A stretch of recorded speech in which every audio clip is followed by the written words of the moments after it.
All right, and we are live. Welcome back with Murphy Mac to another episode of the Fitness Beginner Podcast, where we help you get started on your fitness journey. How's it going, everybody? Hope y'all having a great week so far. Hope you're doing something to get yourself right, work on your health, all the little things that play into your fitness journey, whatever. We got another podcast episode for y'all today. We have a interesting, unique guest coming onto the podcast today. Something that we haven't had yet. If you've listened to the podcast before, you probably heard me talk about disc golf at some point on here. Y'all know it's a hobby of mine. I like to do it for fun, and y'all bring that up because today we have a professional disc golfer joining the podcast. We have Mr. Ezra Aderhold joining the podcast. He is a professional disc golf. He travels around the country and even the world. They travel to Europe on the disc golf pro tour playing disc golf. Now, I know what some of y'all are thinking. Y'all are like, what is disc golf? Well, the easiest way to explain it is you play golf, but with a Frisbee. And people do this for a living now. I know that's pretty crazy, but it's a real thing, and it's getting bigger and more popular in the States nowadays. So today we have Ezra coming on to the podcast. So just to let you know a little bit about the podcast, it's called the Fitness Beginner Podcast, and the goal is just to help people get started on their fitness journey so they can learn kind of the basics and get some little motivation to keep them going on the fitness journey, because there's a lot of information out there. So we typically keep things pretty basic. And I wanted to have you on the podcast today because I think it's safe to say you're probably the most jacked guy on tour. So I was like, I gotta have him on there. I remember a few years ago when you came onto the scene, I was immediately drawn to you because we had that connection to fitness. Like I could tell, obviously you worked out, and then we both like disc golf. So I was like, yeah, I like this guy, and I want to say congratulations to you because you got your first pro tour win ever this year. So congratulations. That's awesome. Thanks, man. You I took appreciate down. it, man. You Thanks that for having was me what? on, too, dude. I'm looking forward to it. It'll be fun to talk some fitness stuff. Awesome. So about what time did you get into fitness, and what time did you get into disc golf? I would say I got into fitness well before disc golf. I think I kind of started getting an interest in fitness back when I was a child on the swim team, honestly. Like, I started doing competitive swimming when I was 9 years old, and I think I liked the changes that I saw in my body just from that. It's a pretty physical exercise, and so to see my pecs get a little bit bigger, my arms get a little bit better, and get like a little bit of a V tape on stuff, I like that. And so then I started looking into fitness stuff online probably when I was a teenager, and so I got interested in that at kind of a young age, honestly. Didn't find disc golf until I was, I think, 16. And then when I actually started going to like a legit gym and taking it like pretty seriously in that regard, I was probably like 20 maybe. And that's when I started to really put the size on. Because I had some free weights and stuff at home as a kid, but it doesn't quite work out the same as an actual gym. Yeah, I'm similar in the way I was always a very small kid, very skinny. I played a lot of sports, so never put on Yeah. any weight. And as soon as, like you said, as soon as I found the gym and I put on some size, put on some strength, put some muscle, I was immediately hooked. Like I was addicted from day one, and I loved it. And I've been doing that since I was about 14. I'm 26 now, so about 12 years. And unfortunately, I didn't find disc golf until later in my life. I'm a COVID golfer. I started in like 2020, so Sweet. I've been playing You a like few it? years now. Oh yeah, I love it, but I'm on or off. So I do a lot of like fitness preps. So anytime Okay. I'm in a prep, disc golf I can't really play. I don't have time. But lately Yeah. I've been playing a lot of disc golf lately. So that's Sick. what made me reach out to you to get you on the podcast. Hell yeah. Dope. So you have a very busy schedule because you're traveling.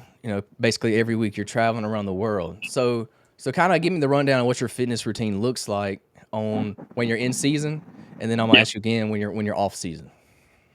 Yeah. So this season was actually a little bit different than most seasons. So previously, this is my sixth. This was my sixth season on tour, and for the 5 years prior to this, I've always pretty much just walked out like 5 or 6 days a week, regardless of whether I had a tournament or not. So I'd walk out the day before and the day of tournament days, and just stay really strict with it.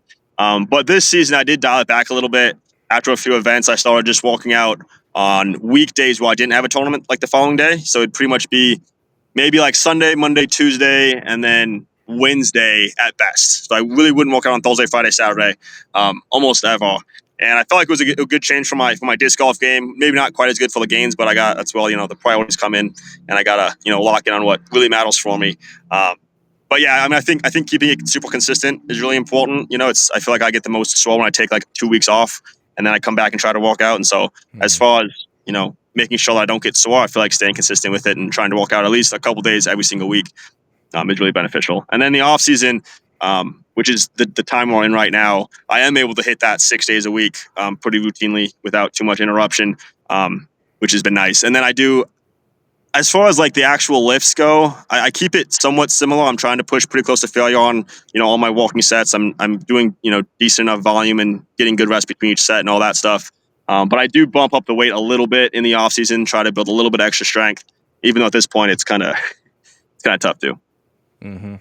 So when you're on tour, how does are you like? Do you have a Planet Fitness membership? Like, where are you working out at during these tournaments? Because I know you're all over the Yeah. country. So how does that work? hmm Yeah, Planet Fitness is the spot for the most part. They have the most locations, I feel like, and so that's been Mhm. really clutch to be able to have most events have a Planet Fitness. I have an LA Fitness membership as well, so sometimes the city might have one of those, and then it's a little bit different.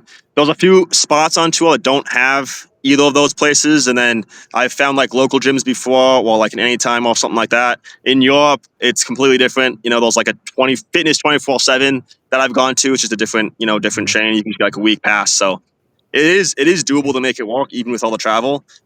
If you want to, obviously it's a little bit of a pain, but at the same time, like I want to stay jacked, so I want Yeah, to keep you it up. you definitely got to make it a priority for sure, and that's something I Yeah, talk about a lot on here. Is if your health's got to be a priority, or you're yeah. just not, it's not going to happen. So Well, I feel the same way about health too. People will often talk about how difficult it is to stay healthy on tour.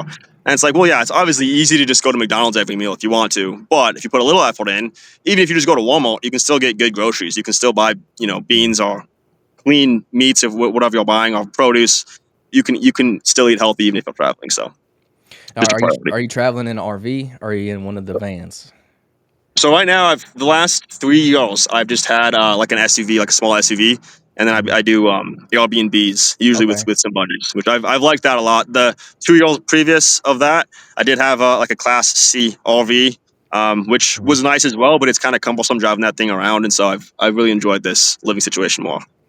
Yeah, you got that big paycheck this year, so you can afford them Airbnbs. Doesn't But yeah, hurt. Doesn't hurt. but that helps with like prepping your own food and stuff, knowing that Yeah. you have a kitchen. I bet it's very hard to 100%. like for meals when you're in a van because a lot. So for people that Yeah. don't know what we're referring to, a lot of the disc golfers when they travel in either an RV or in one of those converted like Sprinter vans. So that's Right. why we're talking about a RV. But yeah, Yeah. a lot of World traveling suckers pretty much. yeah, it's a hard life out there for a lot of people on the pro tour. Yeah. So what are your workouts? Are you doing kind of like bodybuilding style training? Are you doing explosive style working out? Are you doing workouts specifically for disc golf? What are your workouts look like? Yeah, hypertrophy for sure. Actually, to touch back on the Mhm. the diet thing one last time. I actually lived in a Prius my first season on tour. I just decked out a Prius, but I hooked up like a little inverter thing to where I could have my Instant Pot back there. So even when I was in a Prius, I was still able to just cook my own meals. So even for the people that have their vans or RVs, it's still possible. I don't want to give them an excuse to not eat healthy. Oh yeah, Um, that's dedication. I remember watching like I don't know if it was one of your first videos. It was one of the first I've ever seen of you where you're yeah. cooking beans out the back of Oh yeah. Yeah. your Prius. I remember that Dude, was that that was was the best. years ago. Those beans taste better than any other. You can't cook them better. That's the best way But to do it. isn't it kind of like a joke on tour that you eat beans a lot? Ain't that like a thing I've It heard before? it's a meme. It's kind of a joke, but it's also true. Like that's Yeah. definitely the bulk of my diet. So it So also kind of just fits. why But beans? Like what kind of beans are you eating? I eat pinto beans for the most part. I feel like as someone who's plant based, that's like the best way. Well, honestly, for anybody, I feel like it's the best way to get like good protein. Beans are packed with like all the nutrients you need. You got protein, you get carbs, you got a bunch of vitamins and minerals in there. So it's really like the best food you can eat, I think. And then it's obviously worked really well for me too. I think some people that go vegan mess up a little bit if they don't get enough protein. If they just eat lettuce all day long, it's going to be tough to get the protein intake, and then they're going to think the diet doesn't work. And it's like it's not really the fact that you're eating plant based; it's just that the fact that you're not eating the right foods. So I mean, I think beans are the So best. how are you cooking the beans and what are you eating them with? Are you just how do you eat them?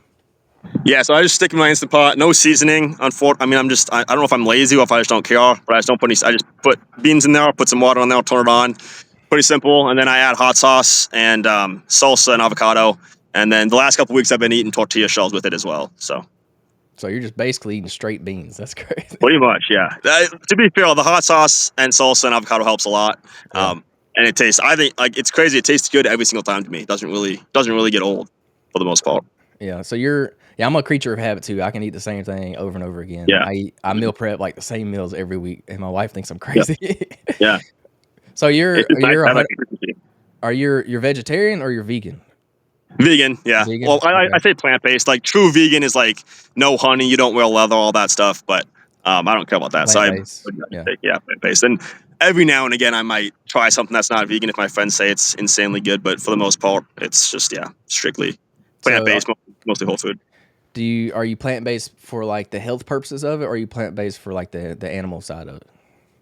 Health reasons for sure. Okay. Obviously, it's a good. I guess it's a bonus for the animals too. I'm not like for Mhm. animal cruelty, but the main focus for me is the health. I believe that it's the best diet for longevity, especially. And so when I'm 70 years old, I still want to be active. I want to be throwing frisbees if I want to. I want to be able to go running, and I want to try to avoid cancer and heart disease and all that stuff. And Mhm. based on what I've looked into with my research and the blue zones and all that stuff, I feel like the plant-based diet is the best one. Okay. Do you do fish at all? No, No fish. almost never. Yeah. I was curious. Vegans are always very interesting to me because Yeah. like I don't think I could do it. Like I don't know how. I Yeah. don't think it's a meal unless I have some kind of meat. So I don't know. Right. It would be very difficult to transition to it. I know people struggle with that a lot. Mhm. They really miss like the satiateness, whatever. Like Satiating, yeah. satiatingness of meat, which would be tough. Or they miss some of that flavor, like the chewiness of it. Mhm. So I could see what would be difficult. I was lucky enough to just get born into it. So I've been plant based my whole life, so it hasn't been difficult for me at all. I almost never like meat or cheese or anything like that when I try it because I'm just not used to it. That's interesting. So your parents were plant based always? Yeah, I think when I turned 1 is when they went like full vegan. So I guess I had 1 year of being breastfed. Well, technically it's not vegan, but I don't really count that. Yeah. So that's interesting. You've never really had. I guess it's easy then if you've never really Yeah, had that experience. yeah, But yeah, I've always I think so. I have an aunt and uncle that they're vegan as well. So I think it's interesting that they can do it. okay. But Yeah, there's I've seen a lot of creative ways that people like make different foods that are vegan, but they still taste pretty good, and you yeah, couldn't even tell most of them are vegan most of the time. right. Well, I mean, the thing is, like, I feel like a lot of the flavor that people get when they eat like non-vegan food, it's still seasoned with vegan things. It's like all the seasoning, all the spices, all that stuff, all that Mhm. stuff's vegan. So if that's what the flavor is. It's like I don't know. I feel like it is possible to replicate that with vegan stuff, just because it's we get the spices and stuff anyway. Yeah, so for somebody that has as much muscle in their frame as you do, I just find it very hard that you can get enough protein in your diet on Yeah. the beans. So like what other kind of protein sources are you eating throughout your day? That's the main one. For a lot of my adult life, I would eat a lot of peanut butter and jelly sandwiches as well, which you get Mhm. a lot of protein from the peanut butter on the bread. So that would help as well. But I get plenty of protein just from the beans that I eat. I mean, like most of this season, I would just eat 2 big pots of beans. That's kind of what I eat now too. Just I eat like a pot of beans for lunch and a pot of beans for supper, and I get plenty of protein. I mean, I think a lot of people misunderstand how much protein you actually need anyway. Mhm. They always say like the one gram per pound of body weight or whatever it is, and I think that's a lot higher than necessary. Um, so yeah, I mean, if you eat a crap load of beans, it's not too difficult to get enough Yeah, protein. I like the 1 gram of protein per pound of body weight, but yeah, it's definitely more than what you actually need. Yeah, It simplifies it for people. It makes it it does. easier to It does. understand. So like Yeah, if say I weigh 180 pounds, I need 180 grams of protein. But actually, right. that's probably a little Yeah, bit more than you need. yeah. So yeah, Especially like, I mean, if you're not working out, it's interesting to me that protein has such of a like it's like put on a pedestal so much hmm in America, especially when it's like most people don't have any care about building a ton of muscle. They need they could probably get by with 50 grams of protein and be totally fine. If you're trying to hmm put muscle on, obviously you need a little bit more than that. But I think that's something that people mess up. do you have a target number that you're trying to hit? I don't. I mean, I get well over 100. Probably, I think when I was eating peanut butter and jelly sandwiches a lot too, I would get like 180 or 200 depending on how many sandwiches I would have. So I get around 100 just from the beans. Um, so I don't really like count macros or anything like that. hmm But I also eat the same food pretty much every single day. So it's kind of the same thing, I guess. I could like figure it out and know what I'm getting. But Yeah, when you eat the same things, it makes it so much easier to know how much you're actually eating. But Yeah, yeah, I totally. mean, you said you're eating 180 to 200 grams. That's a lot. That's a lot of protein in a day. A lot Yeah, more definitely. than I think I get more than I need, honestly. yeah. But I don't know, it's not really too So harmful, I about think. so how tall are you and how much do you weigh? Just curious. I'm just over 6'1", and then I weigh like 193, probably 195, something like that. Okay. Yeah. And then yeah, I haven't gotten a DEXA scan in a while, so I don't know exactly what my body fat percentage is, but it should be between like 9 and 12 or something, I think. hmm Yeah. If y'all hadn't if y'all don't know who Ezra is, definitely go check him out on Instagram and see this. He ain't no joke. I find it very hard. I find it hard to believe that you maintain as much muscle as you do throughout the season because you're very active. So like in disc golf, Yeah. you're walking all day. I mean, and you probably play when you're practicing. You're probably doing multiple rounds a day, throwing in the Hmm. field. So you're doing a lot of exercise on top of your workouts every day. So you're Yeah. burning a ton of calories. So Yeah. in order for you to maintain that muscle, you got to be eating a good amount to maintain Oh that yeah. throughout the Yeah. day. Yeah, totally. That's actually, I've always struggled with getting my legs to grow.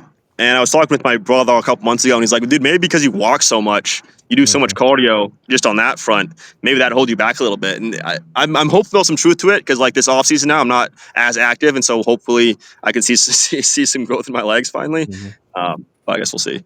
Yeah, you're definitely doing a ton of cardio. Like I wouldn't do any more cardio if you want to put on some Right. size. And don't Yeah. no more. No, I would Yeah, not recommend it.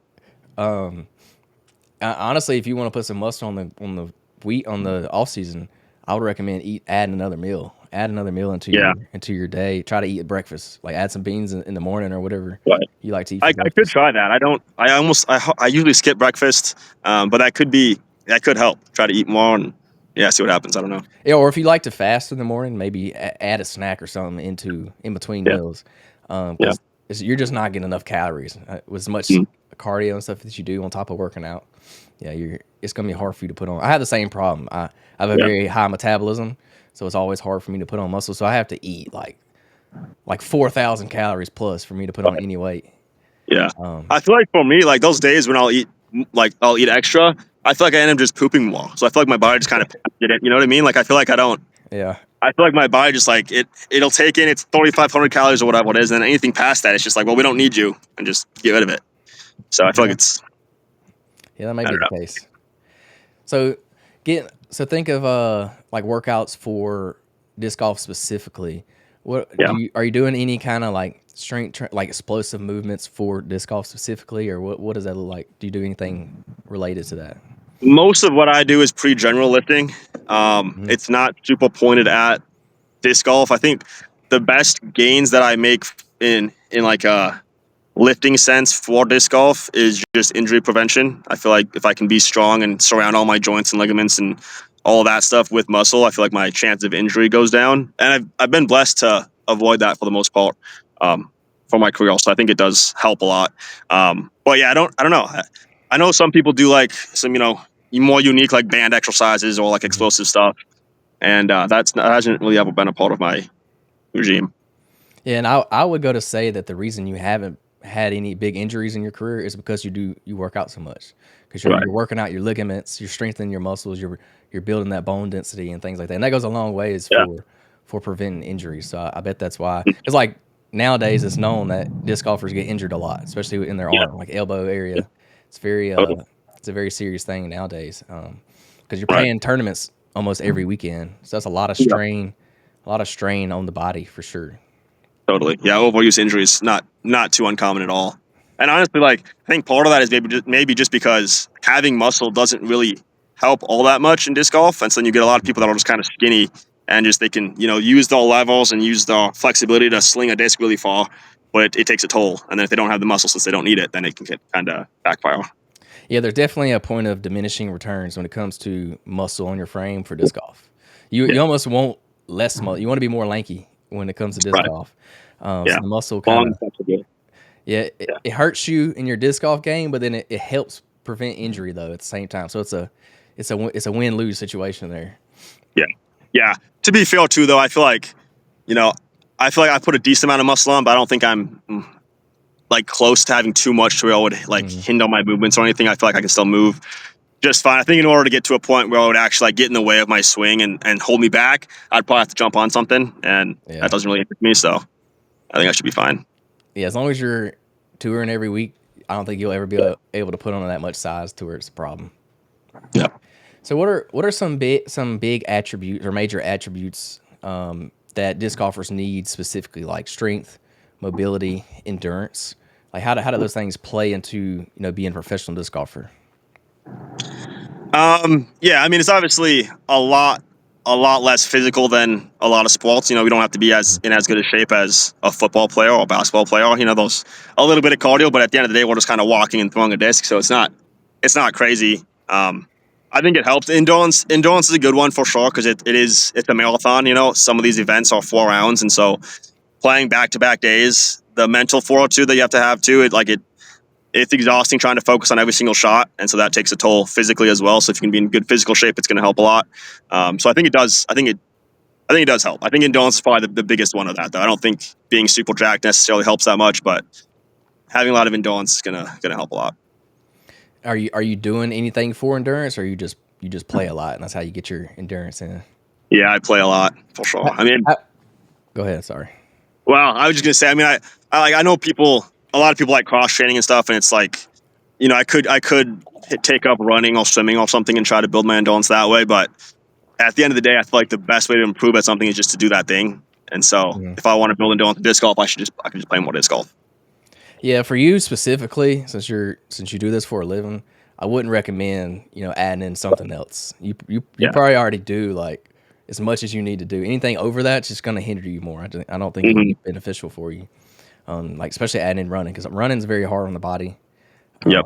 And you There was one off season when I bought a pair of shoes and I was like, I'm going to start running, try to get my endurance built up.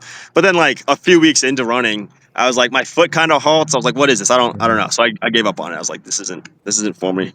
yeah. Didn't like it.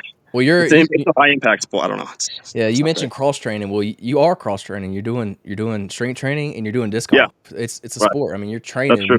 when you Yeah. go out there and practice every day. You're doing like a workout. It's true. Especially a lot of these courses are very hilly, so you're walking up and down hills, Yep. throwing the disc. So you pretty much Totally. are cross training. I think if you added like too much, it wouldn't do you any Yeah. good. No, you're right. So we talked a little bit about overtraining and recovery. What does your recovery protocols look like during the season? Are you doing anything for recovery? No, as far as like ice baths go or stuff like that, I mean, I try to sleep. I try to get a good amount of sleep in. So I try to make sure I'm not going to bed too late and Mhm. then not getting up too late or too early as well. So I try to get a good amount of sleep. That's probably the best thing I do for recovery. Yeah, I mean, I've done cold baths a few times. I don't I don't enjoy it, and I've never really seen much benefit.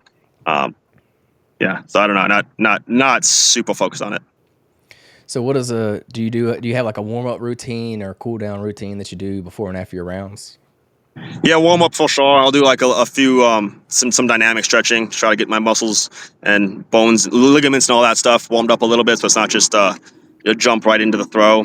And then we usually start off with some slow ball throws to kind of ease into it as well.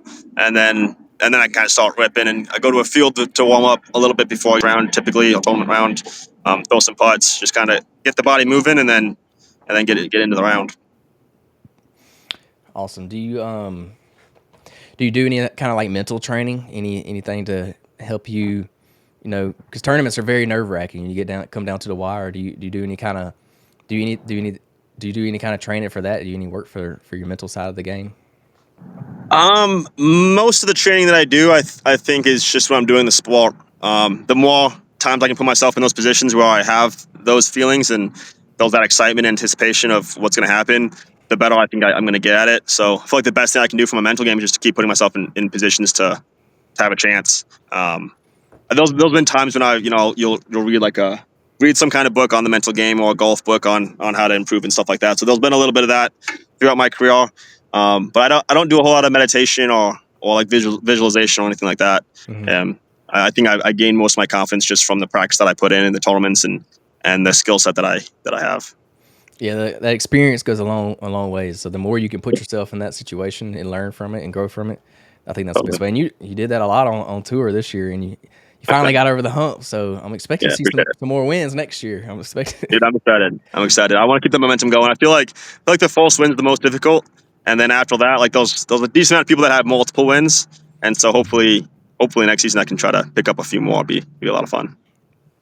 So what does a practice week look for you, like on tour? I mean, not on tour, but like during season. What does your Yeah. practice schedule look like? Because I know you traveling a lot, you playing a lot. When do you fit in Yeah. practice there? Yeah, so usually Monday's a travel day, and depending on how far we have to travel, it might take up the whole day. It might take up half the day, and then if it only takes up half the day, then hopefully we get to the next tournament Monday afternoon. Usually film a YouTube video, practice the quals, and then walk out, go to sleep, wake up the next day, and that's maybe when I'd play a couple rounds a day on Tuesday, Wednesday, Thursday, depending. Throw some field walk in there throughout the week and practice putting, and then it's tournament weekend pretty quick, and then the whole cycle starts all over again. Okay, and then same question, but for off season, like what does your practice week look like now that you don't have tournaments on the weekend? Yeah. I mean, dude, right now I'm a bum. It's like I mean, I'm at a disc golf course right now. I was getting around in, um, but I've been just chilling out for right now. I'm trying to kind of just get a nice full reset in and build the file back up to where I can practice and play with the most intention possible. So right now it's just kind of a I'm taking the off season off for sure. Hmm. But in a few weeks, y'all, maybe a couple weeks, maybe even less, honestly, if I get bored enough. But when my actual off season training starts, like last off season, it was like wake up, practice putt, go to the field, come back, eat lunch, practice putt a little bit, go to a quals, go back to a field, come back, eat, go to the gym, come back, and it's nighttime, and go to sleep, and then wake up and do it all over again. So, like last season's off season was pretty intensive, and I guess this will probably be similar once I actually get back into the swing of things as well. So do you travel back home in the off season, or are you still traveling around? What does that look like? Yeah, I'm in Arizona right now. I grew up in South Dakota, but it's way too cold up there to train, so I can't really go back there. My family lives in Virginia, but it also gets kind of cold, and so Hmm. Arizona's been a spot I keep going back to. It's just beautiful weather almost every day. The wind is usually pretty low. Those fields I can find those some courses that aren't that great, but it makes it the easiest for me to get out and practice. I don't want to have any excuse to to not practice. You know, if it's 4 degrees outside, it's gonna be a lot easier to stay inside. So as long as it's 60 degrees and sunny and no wind, it's a lot easier to go out and wanna train. Yeah, Arizona's nice. I've been out there. I traveled out there to like the Phoenix area. It's really Heck yeah, nice out there. yeah, I enjoyed it. And we went to Sedona and did some hiking. So that was super heck yeah, cool. Yeah, yeah. Nice. Where are you based out of? I'm in Alabama, Mobile. Okay, that Hmm. stays decently nice then for most of the winter, I would assume. Oh yeah, it don't get that cold here. We don't get snow or nothing like that, so we can play all winter long. It Heck will yeah, get down. It will get down in the 30s some, but not much. It's not too bad here. It's normally super hot here. That's the problem. And yeah. it's humid. It's super humid and hot. So Don't love that. no, it's rough. I'm from the same area that Matty L is from. So Oh heck yeah. Okay, nice. yeah. You're gonna go to the Big Easy Open next year, and what is that in Baton Rouge? I think. Actually, I want to. I really do. I want to. It's about 2 hours away, so it's pretty close. Heck yeah, cool. Yeah, we actually we have an A tier in Mobile every year, Oh, around sick. March area, around the March time. So if you're ever in the area, you need to come play it. There's several of the Pro Tour players will come and play it. Cool. Yeah, I Um, haven't played down there yet. I don't think so. I'm looking yeah, forward to that boat one at least for sure. yeah. I haven't played over in Louisiana at all. But if you ever come to Mobile, you got to play. There's one course called the Admiral. It's in Sims, Alabama. It's in the Mobile area, but Okay. it's super nice. It's a John Houck course. I think that's his name. Oh, okay. He Yep. designs a bunch of courses. Yeah, so it's the nicest one in this area for sure. Sick. Heck yeah. So have you seen, when it comes to disc golf players, have you seen any like weaknesses that some of the players may have from like a physical standpoint? I know you talked a little bit about that you don't really necessarily need a lot of muscle, but is there Yeah. anything have you seen that may be a weakness to somebody? I would just say I would go back to the injury thing. I mean, people get injured, and I think that's Hmm. probably the biggest weakness that people have. I mean, some people have just ended their entire career because of an injury, which sucks. But it's like that's how fickle the career we have is. It is interesting though. I feel like in the last handful of years, it is interesting to see more people take fitness seriously. And when the off season starts, you usually see a good amount of people start to post some fitness stuff, and like they're in the gym trying to work out and get stronger. So I think there is a growing emphasis on that in the sport, and it's probably from the viewpoint of injury prevention as well. But either way, I think more people are trying to take it a little bit more seriously. Yeah. Do you work with a personal trainer at all? I don't know, but I've got myself. I've done a ton of research on like YouTube and all that stuff. So feel like I have a somewhat decent understanding of Mhm. how to train. But I don't. Disc golf's not quite at the point yet where we have like coaches and personal trainers and like a whole team on that Mhm. side of things. There's a few players, I guess, that would have probably the capital to make that happen, but for most people on tour, it's just not quite at that point yet. Yeah, I know there's one guy that does a lot of stuff with the Pro Tour, the disc golf strong guy. I know he does some Yeah, stuff yeah, like that. he helped a lot of people out for sure. Yeah. Yeah.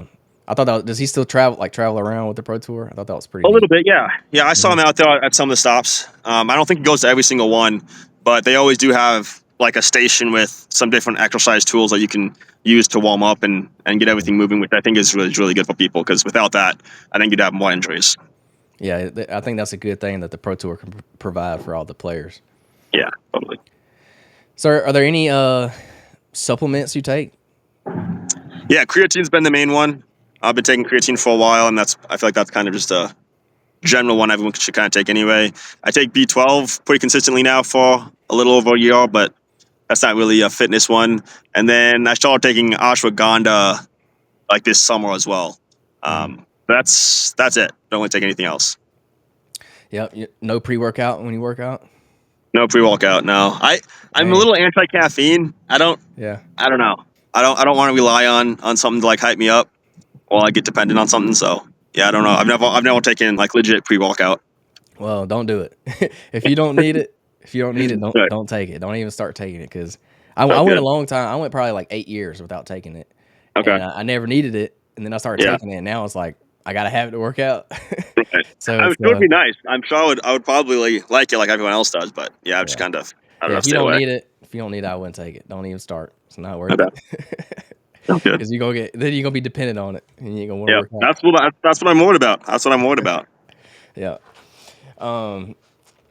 So say you're traveling and you don't have a gym to go to. What do you do? Any like body weight workouts or exercises? What's something like quick and easy that people can do?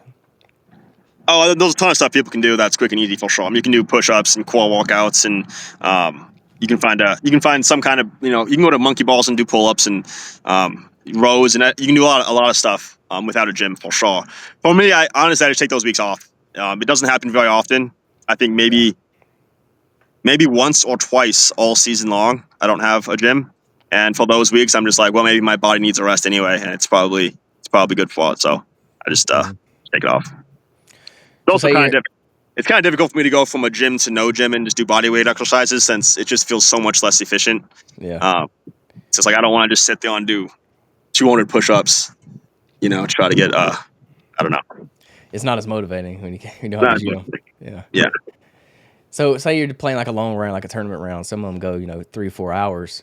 What Yeah. do you have any? How do you like keep your energy levels stable while you're out there? Do you take any snacks on the course with you or anything like that? Yeah, so actually this is the first season I've been consistently snacking. Before this season, I would almost never take a snack with me. I would just drink water throughout the round, and that would be it. But this season, I've noticed a lot of other players will snack during a round, and like PGA players will snack. They'll have a banana in their bag or whatever it is. And so I was kind of thinking maybe I'm missing out. Maybe there was some energy drop that I'm feeling and maybe or experiencing without necessarily feeling it. So I did start snacking. Throughout the round this season. I think it was probably a benefit. I would just stick like a that's it ball in my bag, which is usually just like an apple and a cherry or something. Mhm. Keep it pretty basic and usually just fruit. But I feel like that was a good thing for me. Yeah, you mentioned drinking water on the course. What does your hydration protocol look like? Do you have a certain number that you're trying to hit, or you just drink all day? Like, what's your water intake look like? Yeah, just water. I guess I just listen to my body and drink when I'm thirsty or drink when I feel like I Mhm. should. Um, I I could probably drink more, but I don't track it. Do you supplement with any like electrolytes? You put anything in your water? Typically, no. There's a few times when it gets super hot out that I might go um, buy like some liquid IV or whatever it is that has some of that Mhm. stuff in it. That's only when it's like 95, 100 degrees outside and I have to be outside to practice and I feel like I'm just sweating my entire body away. And then then I'll do it. So that happened maybe a handful of times this season, but for the most part, it's just strict water. Mm-hmm. So you have any advice for somebody who's trying to get into fitness, who they may feel overwhelmed or don't necessarily know where to start? Do you have any advice for those kind of people? Yeah, I mean, I think if you're really interested in it, I think you'll find good information. You're gonna go look for good information regardless. So you'll be on YouTube trying to find out what exercises to do and stuff. And there's an infinite number of videos and knowledge out there, so you can definitely figure it out. I would say trying to make sure you have good technique when you do exercises is really important. Try not to ego lift too much. Just try to get comfortable with everything before you like raise the weight, because we don't want to get injured doing the thing that we're trying to like help avoid injury. And then as far as diet goes, for me personally, I think just if you go whole food, plant based, and eat a bunch of beans, I think you're pretty much golden. Stay away from candy, stay away from pop, stay away from processed stuff, and you're pretty much gonna be 85-90% of the way there. Yeah, the diet is the main thing. Like the diet is so hard for people. I mean, it's even hard for me, and I'm a fitness person. And Right. what a lot of people don't realize is you don't even really have to work out for real to really like. If you want to lose weight, you don't have Yeah. to work out for real. You just need to change your diet. Yeah, that's definitely the biggest thing for weight loss. I think one thing I would say to encourage people with diet is it's going to suck a lot right away, and it'll get easier as you do it because your taste buds will adjust. So you might be super used to eating the trash, garbage food that you're used to, but if you stick with a good healthy diet long enough, you'll start to actually like that food, and then you might go back and try that processed junk that you were eating before, and it's not going to taste quite the same. And so you might actually, like prefer the new healthy, clean food after a while. Because I find for myself, if I eat something junk food, it's like it just, I don't know. It has like a weird taste to me sometimes. It has like a fake taste that I don't like as much. Yeah, your palate definitely does change. So like Yeah. your level of like sweetness will change over time for Right. sure. So I think what is your taste buds die and replenish like every 2 or 3 weeks or something. So it's like you have different taste buds. If you stick with a diet for like a month, it's going to be a massive difference. Yeah, I know a lot of people will complain, like they say healthy food's it's not good, like it don't taste good, and Right. it's that reason. Like Yeah. it's kind of an acquired taste. Like as you eat it more, you'll like it more. That's Yep. why people make fun of me for eating like chicken and rice. And I'm like, Yeah. this is good. Like I actually this Yeah. is good. I like chicken and rice. It's good. Yep. Like and you Yep. can cook it different ways and mix it up, throw different vegetables and things in there, and it tastes good. But it's just it's a palate thing. Like you get used to it. It's acquired taste over time. Totally. I bet it's really hard for you though, being plant based, because you really don't have no junk in your diet at all. Yeah, I mean, there's definitely a lot of vegan food that's junk food. I mean, I think Yeah. Oreos are vegan. That's like the stereotypical one. Yeah, So yeah. like you can definitely find a way to eat pretty unhealthy and still be vegan. But I think if you go whole food plant based, I think you're pretty much good. Yeah, it's very hard to overeat whole foods, because like whole foods are they're gonna fill you up, Yeah, and you're gonna get full, and they're yeah, not as many calories because they're whole foods. They don't have a lot of calories in them, so yeah, it's very hard to overdo it. yeah. So what's one simple habit that somebody can, like a beginner could do, they can start doing today, that'll help them improve their fitness? Ooh, simple habits. I would probably go to the diet again. I think that is more important. And I would say to try to focus more on just eating more healthy food instead of trying to cut out bad food. Right. So if you add 1,000 calories of beans or fruit or whole food plant based into your diet, you just add 1,000 calories of that, which is going to be healthy. You're going to get to a point where you can't like eat the same amount of bad food as before. So you kind of just shift it out, because it's if you try to go cold talk, it's going to be tough. But if you just add in more healthy food, then it's going to kind of just replace the unhealthy food, and you can kind of just continue to add it and add it and add it as time goes on, and then at some point you'll realize you just cut out all the bad food. Yeah, I agree. It's people, when they start this, they say, all right, I'm gonna cut all bad food. I'm gonna go to the gym Yeah, 5 times a week, and they're gonna do yeah, all these things. I'm like, no, yeah, like that's way too much. You're not ever. That's right, not sustainable. You're never gonna stick to that. You're gonna give up eventually, and you're gonna go back to what you're doing before. So yeah, I definitely change one thing at a time. yeah, Get to where you can do that one thing consistently, and then add in something else, yeah, and then yeah. repeat the process. Yep, I like I that. want to ask you the same thing, but for improving your disc golf game. So what's one simple thing somebody that could do to improve their disc golf game? The main thing I think is really beneficial is to film yourself throwing a shot, so you can actually see what your technique looks like. Because there's often quite a big disconnect between what we actually do and what we feel like we do.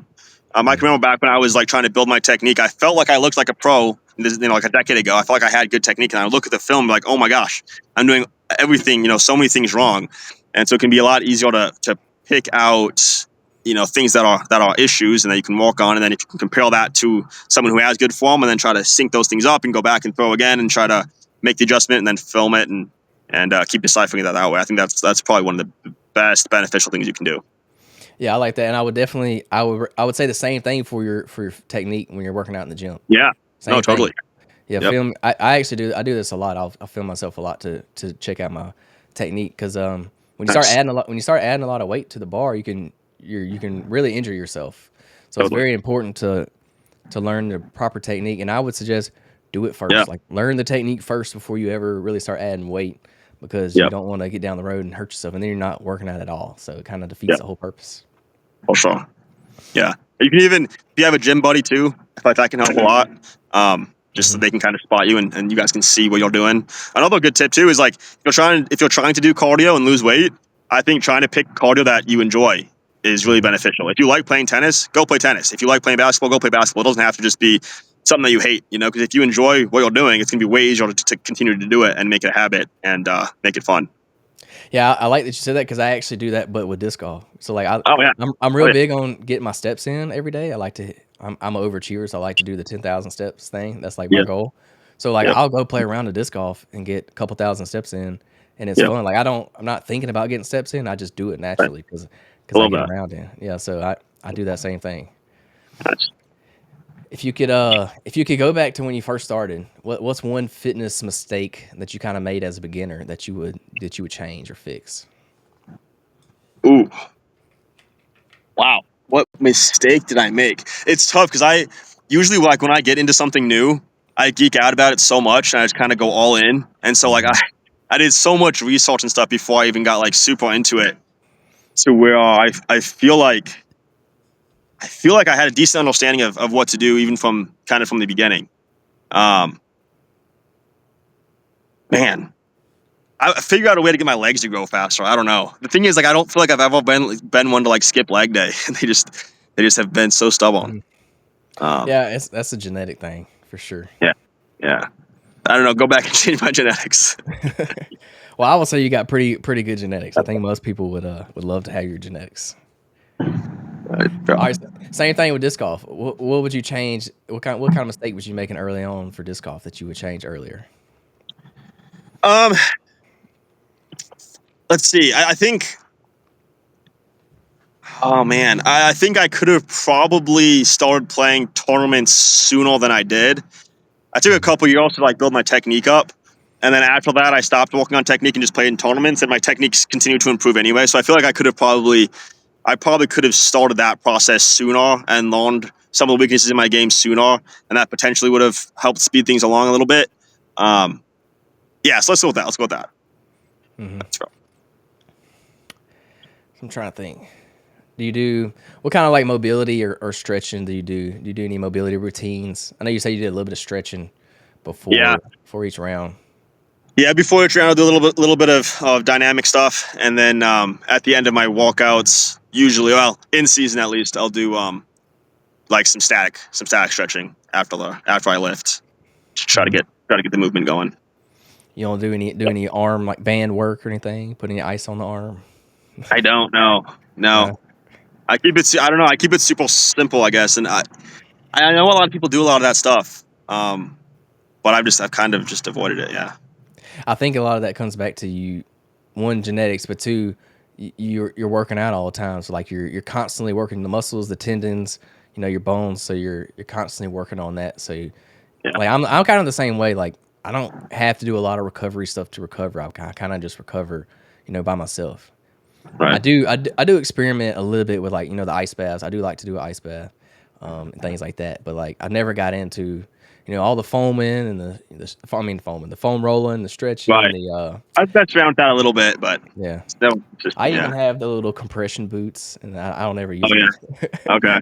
I do have a buddy that he loves those. He Yeah, loves I those, know. like puts the whole boot on and everything and loves them. And A lot of people I don't swear by it, but Is it's there is to there me. like one thing? Oh, go ahead. Go ahead.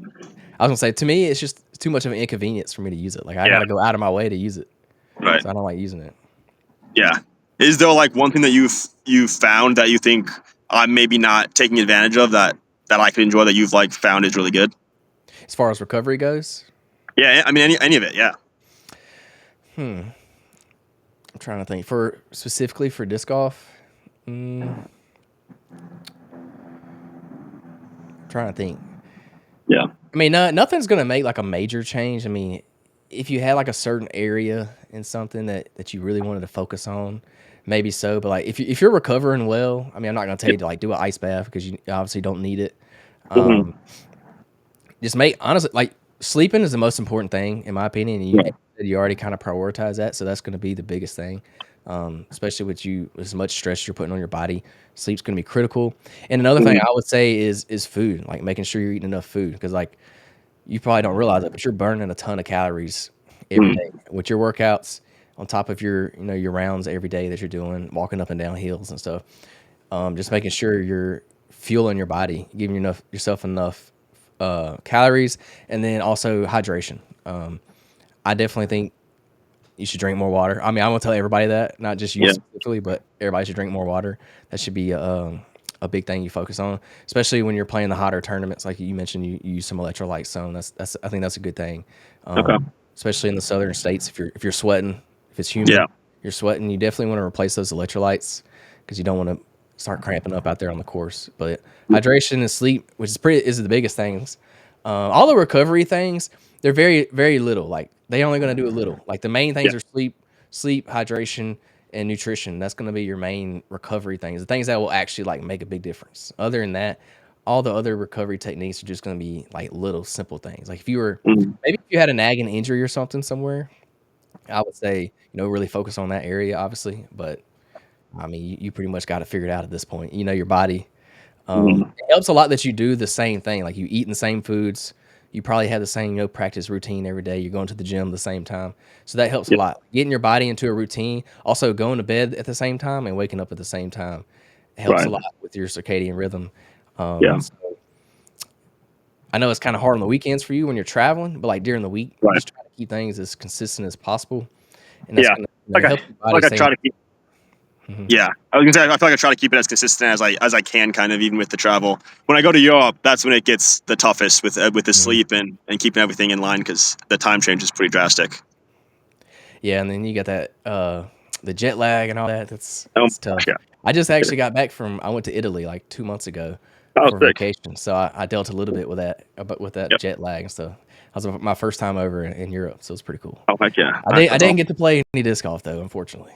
Okay, yeah, nice, So I think that I don't really have any other questions for you. I'm trying to think.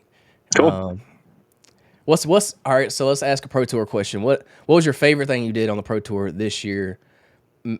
Maybe disc golf related or not disc golf related, outside of disc golf, whatever. Um, I mean, disc golf related, I would say winning, obviously, but that's I don't know if I can say that. That's like obvious, I Let's do guess. Other than outside of disc golf other then.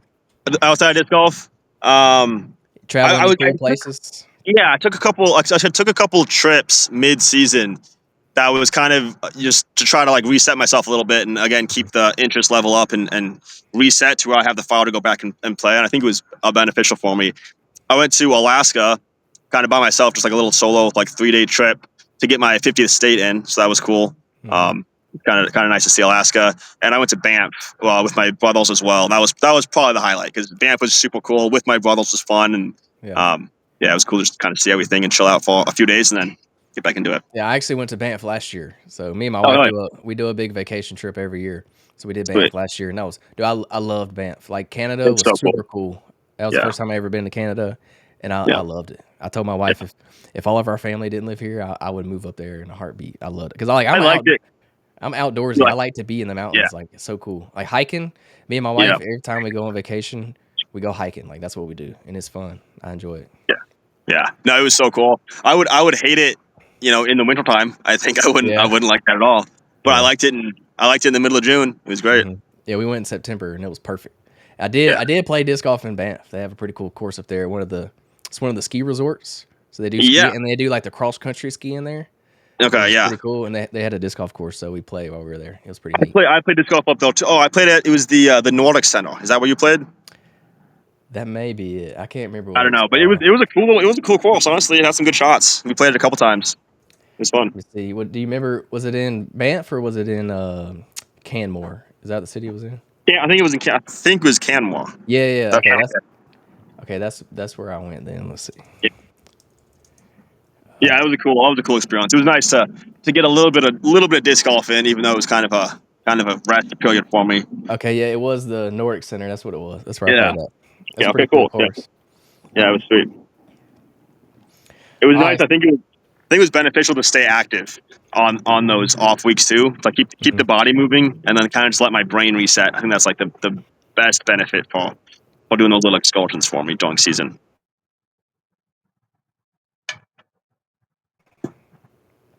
Are you doing a full tour or taking any time off? Do you know that yet?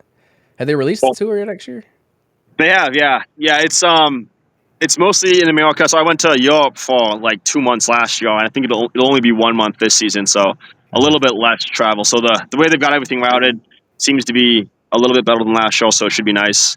Yeah, should be a full season. I played every single event this last year, which was a lot, and I'll probably do close to the same, if not the same, in 2026. Yeah, I see a lot of people take off weekends, which is a good thing, but like I want to play every tournament. I would have to play every one. I don't want to take a day off. I like That's the thing. playing. Like So I wanted to give it everything. I wanted to give myself as many chances as I could to get a win or get good finishes or whatever it was. So I feel like I just wanted to do all of them. yeah, I think I would be the same way. But yeah, I will leave it at that. I appreciate you coming on the podcast. I enjoyed it. If you would, just Yeah. go ahead and tell the listeners where they can find you at social medias, if you have a website or anything like that. Heck yeah, yeah. Thanks for having me on, man. My YouTube is a good place to find me. I do a lot of quals previews for the tournaments with my buddy Gooseman.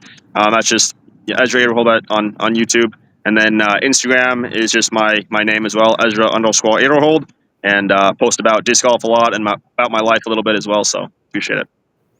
And you sponsor Discraft. Got to shout them out. Yeah, yeah, yeah, yeah. Well, yeah, of course. My sponsor. If you're trying to look for any discs to try disc golf out for yourself, you can play disc golf with just one disc. You can go buy one disc for like Mhm. $12 if it's used or something, and play an entire course with it. It's a lot of fun. Every course pretty much is free, so it's pretty low barrier to entry. It's a fun hobby to pick up. But yeah, Discraft's been really good to me. Got a bag sponsor, Squatch, make really good bags, and then a retail sponsor, OTB Discs as well. And so they all help out a lot. Yeah, absolutely. I love disc golf because, like you said, it's free and it's accessible, and you can play by Yeah, yourself. That's what I it's all. enjoy. Because Mm-hmm. like you don't need a whole team to play. It's not like a team sport. You can go play. You play against yourself or play against the course. So Yeah. it's something you can get out and do anytime. You don't need a whole group to play it. So that's why I Right. enjoy Yeah. it. It's cool to like, yeah, you don't have to like coordinate with anyone. It's just like if you want hmm to go do it, you can. And it's nice to have something where you can see yourself improve. Like hmm every single day you can work on something new and try to improve on something and see your scores gradually increase and hit shots that you weren't able to hit the previous week and try new discs out and those kind of it's an unending sport. It's like we try to seek perfection with it, but it's impossible. And so it's kind of a nice hmm thing to always have something to look forward to. And you can never perfect the game, so it's a lifelong journey, honestly. Yeah, I've never thought of it that way. That you're always kind of improving. You're working on different things. But that's probably what Yeah. keeps me coming back because I Yeah. suck so bad. I got to get better. But yeah, Hey man, we all want to get better too. I want to get better. yeah. My problem is I'll play disc golf for like a couple months straight, and then I'll Yeah, quit for like 6 months and not play. yeah, that But makes it normally tough. because I've done a few big fitness prep every year. I try to do one big challenge, like fitness challenge every year.